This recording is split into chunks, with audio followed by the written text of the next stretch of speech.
You ever get that feeling when your phone rings and you just know, deep in your soul, that nothing good is coming? Yeah, that was me when Linda, aka my mom, decided to grace me with a call. Spoiler, Linda doesn't call to chat.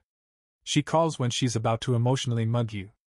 Hey folks, I'm Jake, 30 years old, professional, disappointment, to my parents, and part-time financial punching bag for my younger sister, Chloe. Well, former punching bag, because this time, I called their bluff. See, growing up in my family was like being cast in a rigged reality show called How Much Can Jake Handle Before Snapping? The rules were simple. Chloe, the human disaster, could do no wrong. Jake, that's me, was responsible for cleaning up every mess with a smile. If Chloe crashed a car? She's just going through a phase. If I got a B+ instead of an A? Why are you failing at life, Jake? Fast forward to adulthood and, shocker, nothing changed. While I was out here hustling 2 jobs, paying rent at 18, and surviving off instant noodles, Chloe was living rent-free under Linda and Bob's roof, failing upwards like it was a sport. But 6 months ago, Linda hit me with the call. You know, the one where they pretend to care about your well-being before dropping a bomb. It started with, "How's work, honey? Are you eating enough? Ma'am, you don't even know what city I live in." Then came the real reason.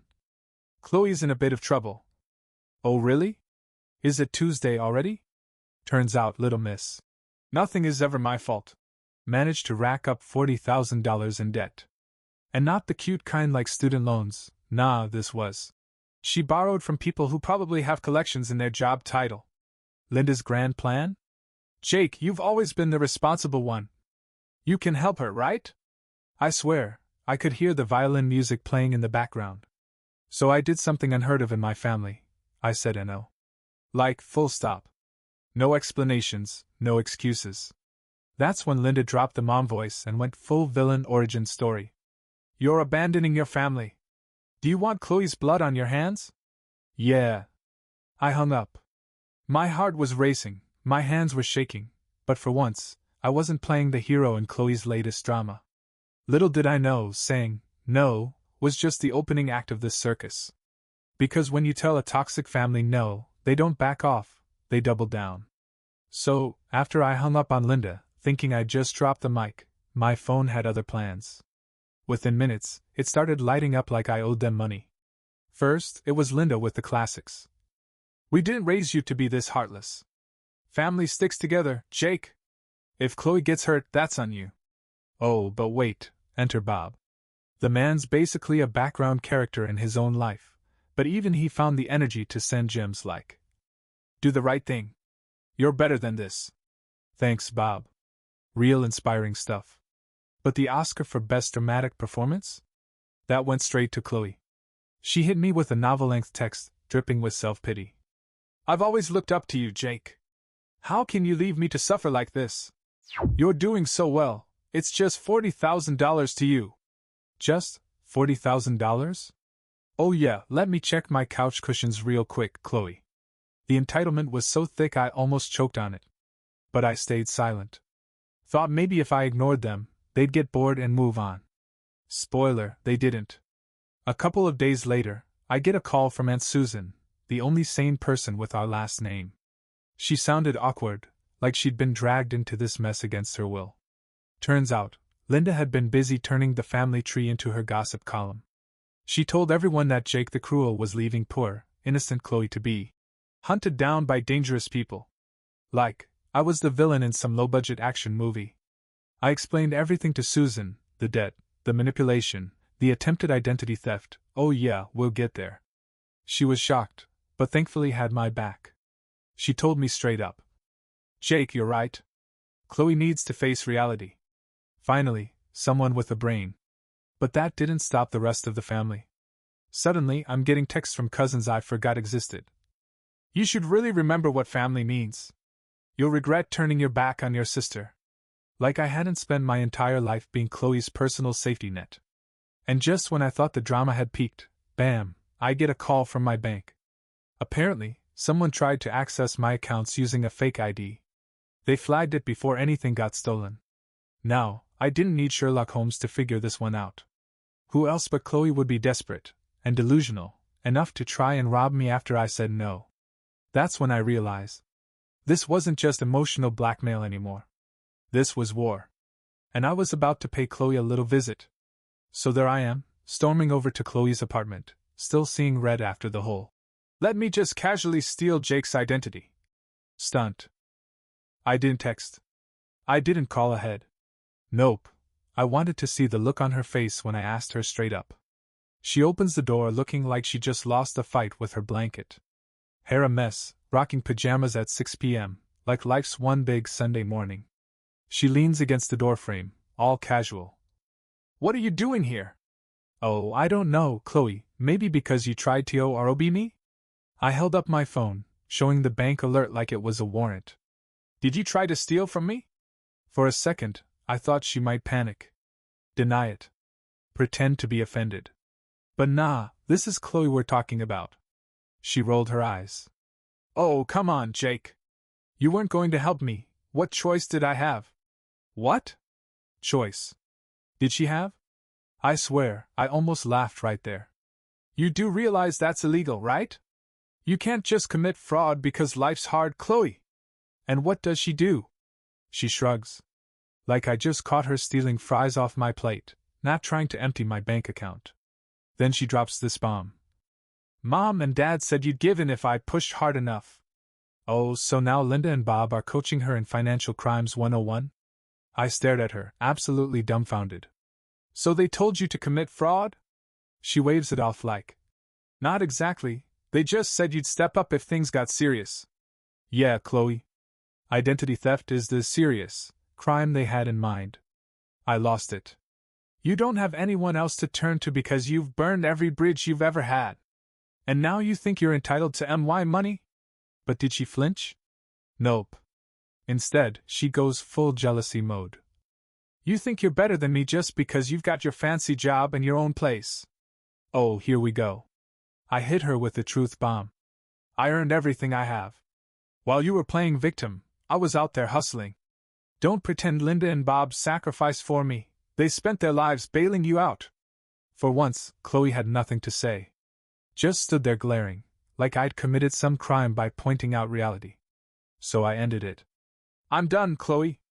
Done with you, done with Mom and Dad, done with all of this. You want to wreck your life? Fine. But you're not dragging me down with you." And I walked out. Didn't look back. On the drive home, I was still fuming, but underneath all that anger was something else. I was done being the family doormat. But of course, with Linda and Bob, yeah, they weren't done with me yet. You'd think after confronting Chloe and making it crystal clear that I was done, things would quiet down, right? Maybe a little family timeout? Yeah. I must have forgotten who I was dealing with. So, picture this, it's a lazy Saturday. I'm on my couch, halfway through binge watching a show I'm pretending not to care about, when I hear a knock at the door. Not a friendly knock. Oh no. This was that angry, "we know you're home" knock.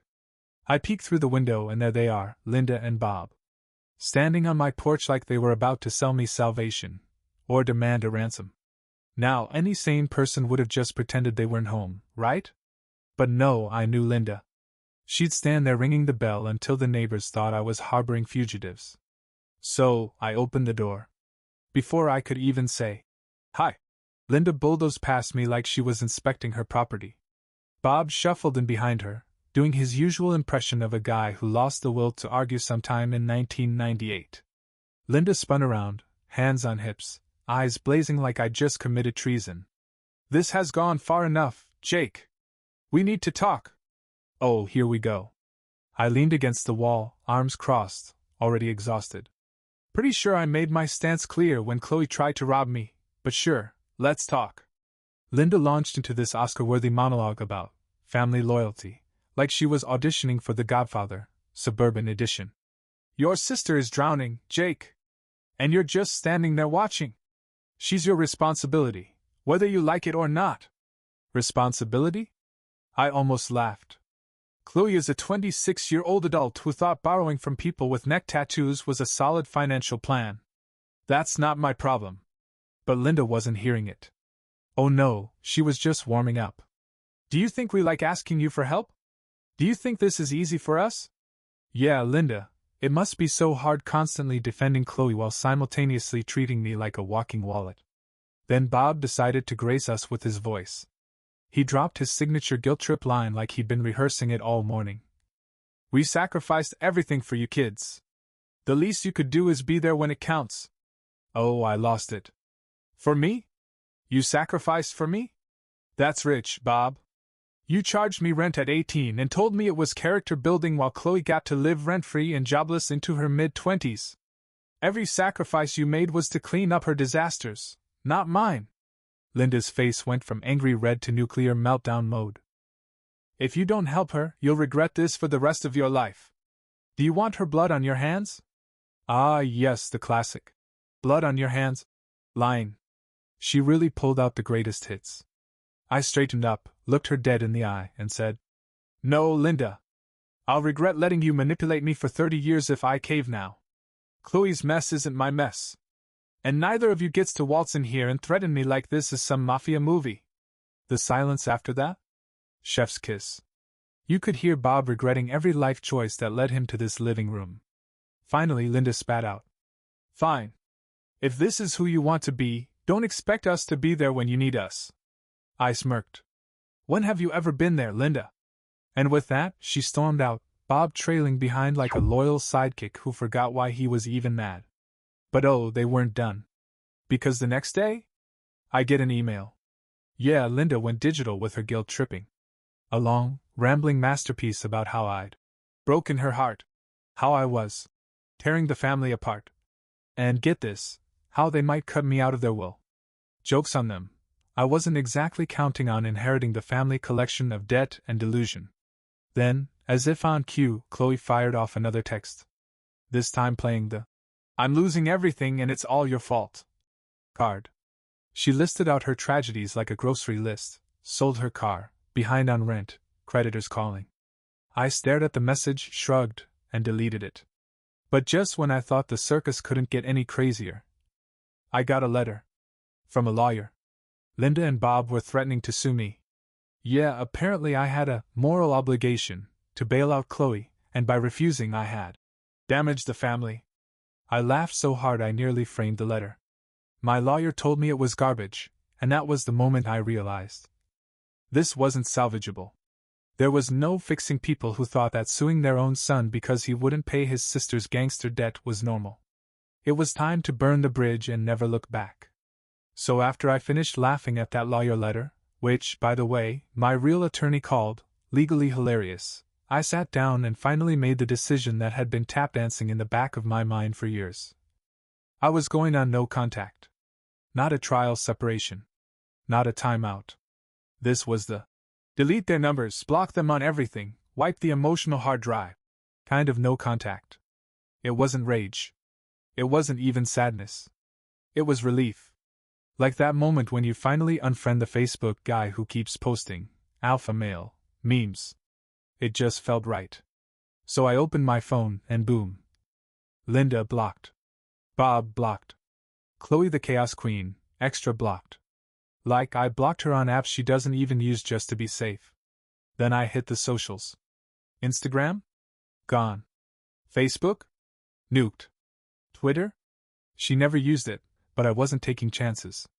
I even told Aunt Susan and the two decent cousins I still talk to. Hey, I'm done with the rest of the family. No forwarding messages. No updates. If Linda fakes her own death to get sympathy likes, I don't want to hear about it. Most of them respected it. One cousin tried to pull the "but they're your family" card. I hit him with the instant classic. Being related doesn't give anyone the right to treat you like garbage. End of discussion. But of course, Linda didn't go quietly into that good night. Oh no. This woman got creative.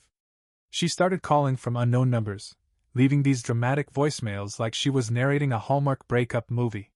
You're tearing this family apart. You're punishing us for trying to do the right thing. You'll regret this when it's too late. Ma'am. I regret not blocking you sooner. Then came the handwritten letters. Pages and pages of guilt, doom, and delusion. Linda writes about how she sacrificed everything to raise me, how I owe Chloe a second chance, and how my cold heart, was the reason she couldn't sleep at night. I mean, get a journal, Linda. Bob chimed in too. His letters were way less dramatic, but way more venomous. One of them straight up said, "If you don't help your sister, don't expect us to ever forgive you." Forgive me? Forgive me? For what? Having the audacity to not let my identity be stolen. And of course, Chloe couldn't be outdone. She mailed me this tragic novella about how she was losing her apartment, couldn't make rent, creditors were circling like sharks, blah blah blah. Then, at the bottom, she added, "If you could just loan me $5,000 to get back on my feet, I promise I'll pay you back." Sure, Chloe. Right after Bigfoot pays off my mortgage. But here's the real kicker. Linda showed up at my office. I kid you not. This woman rolled up to my workplace like a mother on a mission. She stormed into the lobby, demanded to see me, and when the receptionist told her I was in a meeting, she lost it. Started screaming about how I was a terrible son, how I was destroying the family, how I'd abandoned my blood. Security had to escort her out while I watched from upstairs, mortified, frozen in horror. That was the exact moment I went from annoyed to done. So that night, I called up a family law attorney. Not the casual lawyer friend I vented to before. No, this was a pro. I laid it all out, the fraud attempt, the harassment, the emotional terrorism. She didn't even blink. "We're drafting a cease and desist," she said. "And if they so much as breathe near you again, we'll escalate." I almost cried out of sheer relief. The next day, we sent it. One letter for Linda, one for Bob, one for Chloe, and one for that clown lawyer they hired to try and shake me down. Certified mail, baby. No excuses. And then, radio silence. No more calls. No more letters. No more guilt-trippy emails written like someone was auditioning for a Lifetime movie. It was over. Or at least, it seemed like it was over. So the letters were sent. The cease and desist was official. The inbox? Blessedly empty. No heartfelt, guilt emails from Linda, no aggressive threats from Bob, no desperate voicemails from Chloe asking for a casual $5,000 like she was ordering Starbucks. And for a hot minute I thought I'd won. The silence hit like that first moment after a storm. You're not sure if it's over or if it's just the eye, and you're about to get slapped again. But either way, it was quiet. Too quiet. At first I felt incredible. I'd finally yanked myself out of the toxic swamp that was my family dynamic. No more walking on eggshells. No more being the designated fixer while Chloe got to live like a drama magnate with a trust fund mindset and zero trust fund. But then, something weird started to creep in. Not guilt. Not regret. Doubt. What if I overreacted? What if they did love me in their messed up way? What if Bob's weird dad grunts were his love language? And that right there, that spiral? That's the trauma talking. That's what happens when you've been emotionally blackmailed for so long. You start mistaking manipulation for affection. I had to keep reminding myself of the facts. Chloe tried to steal from me. Linda and Bob tried to sue me. They showed up at my house. At my job. Spread lies to the entire extended family. And yet, my brain still went. Yeah, but maybe they just needed help expressing themselves. Nah. That's how they win. I had to remind myself, no contact isn't cruelty, it's self-defense. And once that clicked, everything got clearer. Sharper. So I started rebuilding. Not just my boundaries, but my whole freaking life. I reconnected with people I'd pulled away from because of the chaos. Old friends, distant cousins who weren't stuck orbiting planet Linda. One of those cousins even said, "Dude, I always wondered how you dealt with them. Chloe's a walking Lifetime movie." Thank you. I also started dating again, not seriously, but with people who didn't make me feel like I owed them rent for existing. And get this, I met someone. Real chill. Grounded. Listens without turning everything into a soap opera. And for the first time in years I felt normal. Then, about a month into this new calm era, I got a little update about Chloe. Not from her, she's still blocked harder than a scam caller, but through a mutual friend who didn't realize I'd cut ties. Turns out, Chloe finally got evicted. Couldn't keep up with the rent. Shocking, I know. She's now living with a friend, and by living with, I mean, mooching off. Working some part-time gig, she's already complaining about it. And honestly, I felt nothing. No anger. No satisfaction. No pity. Just nothing. Because this wasn't about revenge. This wasn't a victory lap. It was about getting out before her chaos became my collapse. People always say, "But that's your family." Like it's some unbreakable contract you never signed. But what they don't tell you is, family doesn't give people the right to destroy your peace. Blood might be thicker than water, but it sure as hell isn't thicker than boundaries. So yeah, no contact didn't feel good right away. It felt weird. It felt heavy. But now, it feels like freedom. And if that makes me the villain in their story? Cool. I'll bring my own soundtrack. So here we are. 6 months deep into no contact, and for the first time in my life, I get what people mean when they say peace and quiet. No more guilt trips disguised as phone calls. No more letters trying to rewrite history. No more surprise visits like I'm part of some twisted family reality show. Just life. My life. On my terms. Looking back, it's wild how long I tolerated it. How many times have I let Linda, Bob, and Chloe turn me into their personal safety net? Every time Chloe tripped over her own bad decisions, guess who was expected to catch her? Me. Good old dependable Jake. But when I finally said, enough, it was like I'd committed a crime against the sacred family code, the one where being related somehow means you owe us everything. Let's get real here. Chloe wasn't a victim. She was a pro at playing one. Linda wasn't a concerned mom. She was a master manipulator with a PhD in guilt tripping. Bob? Well, Bob was just Bob, silent, enabling, probably wondering how his life ended up in this mess, but too passive to stop it. And me? I was the guy who finally stopped playing their game. I won't lie, cutting off your family isn't some triumphant movie moment with uplifting music. It's messy. It's lonely at times. And yeah, you question yourself. But would I do it again? Absolutely. Because here's what I've learned. You don't owe anyone your sanity just because you shared DNA. Family loyalty doesn't mean sacrificing yourself on the altar of someone else's bad choices. And walking away isn't weakness, it's survival. These days, I'm focused on me. I landed that promotion I'd been chasing for years. I've built real relationships with people who actually respect me, not because they want something, but because they value who I am. As for Chloe? Last I heard, she's still hopping from couch to couch, probably blaming everyone but herself. And Linda and Bob? Word is they're still telling anyone who'll listen that I'm the ungrateful son who abandoned his family. Let them talk. I'm too busy living a drama-free life to care.